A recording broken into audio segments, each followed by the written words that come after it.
this is really something special, something really unique for me that I get to share with you. And here's the reason why. Students, I shouldn't be here. I shouldn't be here by any expectation of the life that I have lived. Growing up in a foster home, and before even being in foster care, in an abusive home. Let me tell you a little bit about that. They said, I had two parents that said to me, I wasn't allowed to sit at the table with them, that I had to eat in my room. And I would be locked in a room not much bigger than this space area of this beautiful scenery behind me. But this space was about the size of my room. I wasn't allowed to shower in the family shower or use the same soap as the rest of the family. I had ongoing conversations with law enforcement when I went to school because I would take food and I would take clothing and I would take books. And I was considered that problem child, that burden on the family. And let me tell you, I had 5 siblings at the time. My dad had been married 5 times. And so this is something I've been hearing for a very, very long time. And it was a safer place if I could be the one that struggled for those other kids in the home. And I think some of you may have been there. And some days you may feel like you sit there and deal with those struggles and those hard times. But there was this little light that always kept coming at me. And it came on Sundays. So on Sundays, I had to go to church. And I say had because I had to be outside or inside. I wasn't allowed to be inside in anybody's way, or I could be locked outside. And on Sundays, I got locked out to go to church. And the cool thing about church to me was every time I went to church, no matter how much I smelled, no matter how much I took, I was greeted with a smile. And see, that was that little moment, that little nugget that we each face each day and over our lives and experiences, that we just take that nugget and we put it in our pocket. And we keep that as we build and build and build on how we matter, even in moments where it's really tough. And so I would go to church and these people would want to see me and they would smile. And then I would notice at school that I would have a teacher who wanted to see me or would smile, or a cook when I would beg for that extra biscuit on Fridays who would smile as she put it on. So they didn't say anything to me, but sometimes we miss those moments when people are speaking to us and touching us in the ways that they can to reach our hearts and say, you matter. In those moments, people were telling me, Amber, you matter.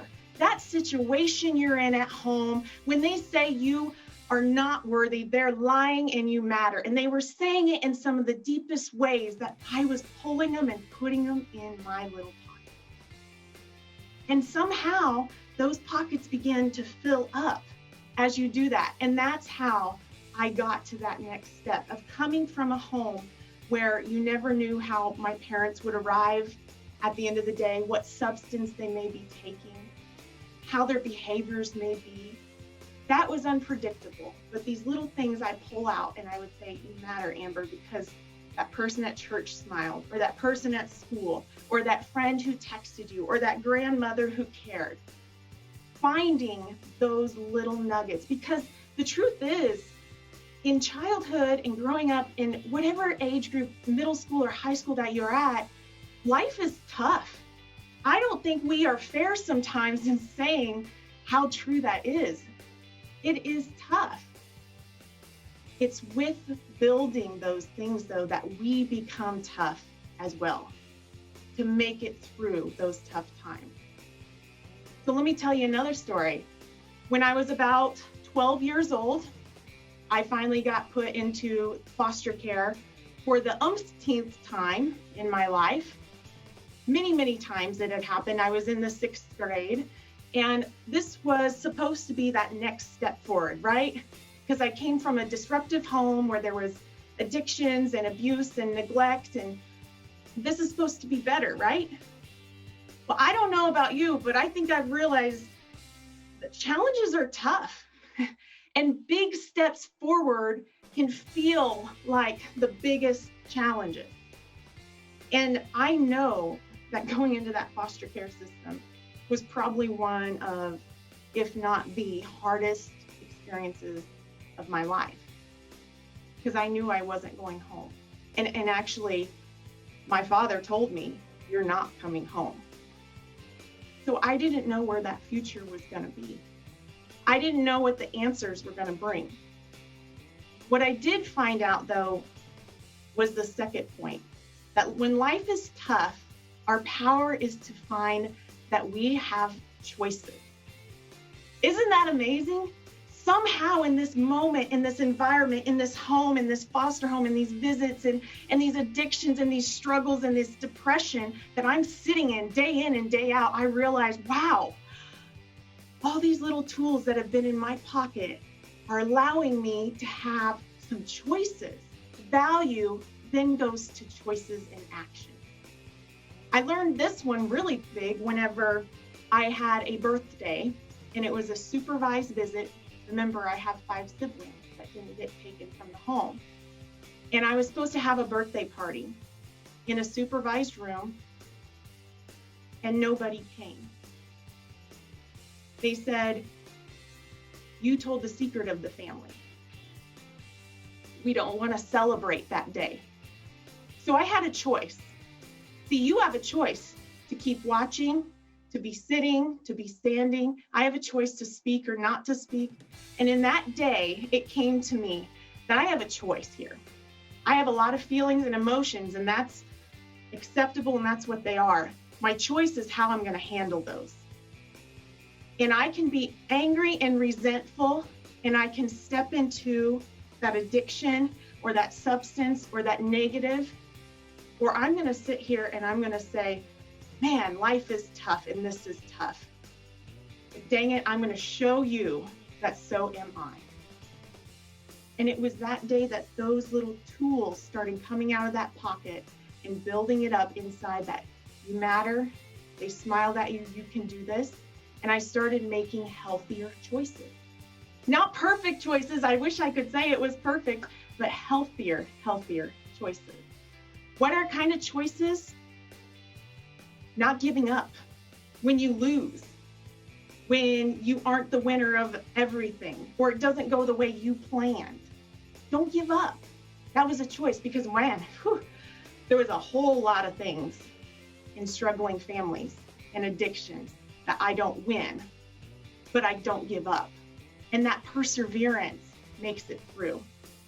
Work was a choice I had to engage in. I never was going to have it laid out before me. I mean, I was lucky to get food.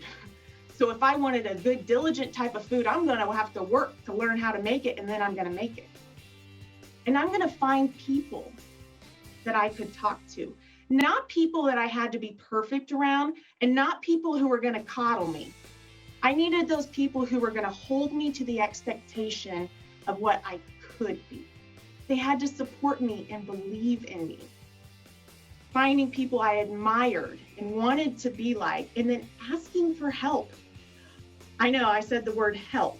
We all need help. And being okay with not being okay. To be able to ask for the help, and healthy help was such an important thing. I have a sister who told me something at that time. Remember, I told you they all stayed at home and I was in foster care. And I had a sister that told me, Amber, you were the lucky one.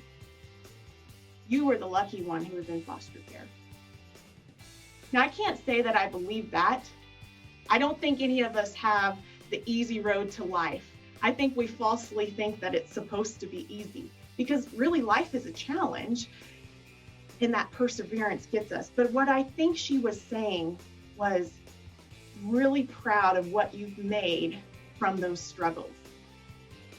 And I admire that, and it motivates me to do that. And I think we all are equipped with that. And I think we are all worthy of that same thing. And finding that worth from those young challenges and those little things we put in our pocket, and then finding power in our choices. And then the final one is knowing that life doesn't always get easier, but instead you get stronger with all those little tools you've been learning. Because then adulthood comes. And I don't know about any of you, but I was definitely looking forward to adulthood. See, in my mind, there was this magic wand. I haven't found a real magic wand yet, but when you turn 18, whew, life gets easy. I'm independent. I'm on my own. I can go live wherever I want, and it's going to be great. And then it hits me that the adulthood's tough too. When we say life, we mean all those years of life. So equipping ourselves to be tough, loving people in our lives that we knew in our childhood, that we've had those experiences with, but learning to set boundaries with them if we need to.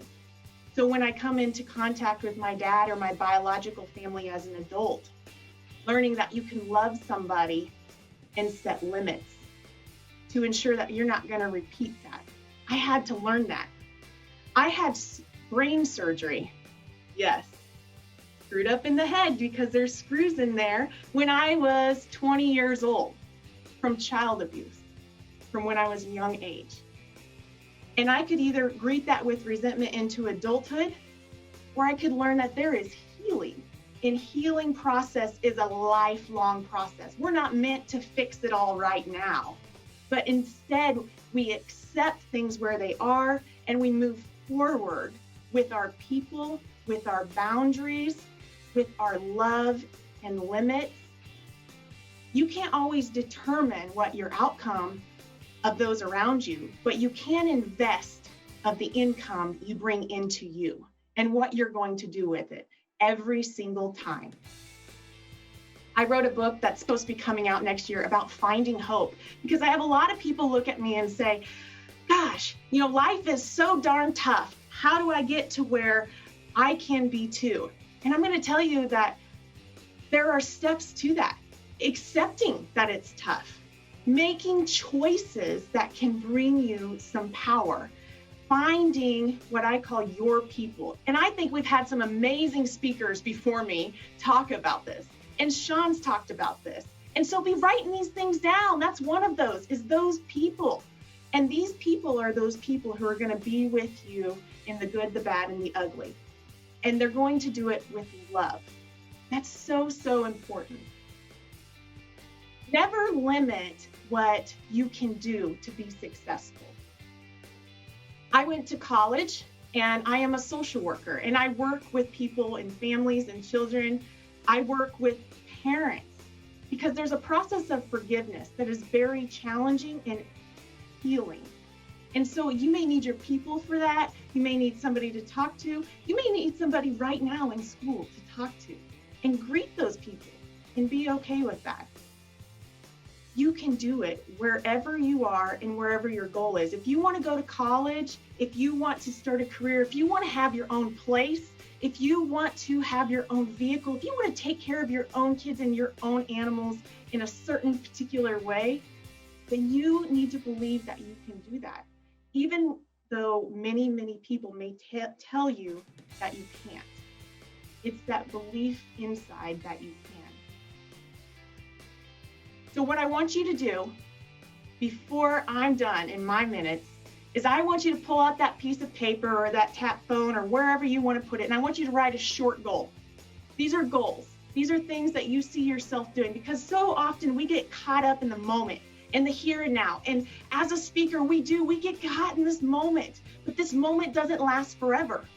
In just a few moments, it's over. But what's not over is you and what plans you make. So make that short-term plan. So pull out your piece of paper and write a short-term goal. So in the next week, what do you want to do? What do you want to accomplish? Or is there something you want to take out? As Miss Rhonda said earlier, you can take out things as much as you put them in. And that's where we're setting those boundaries. What is one thing you want to do? Do you want to join a sport?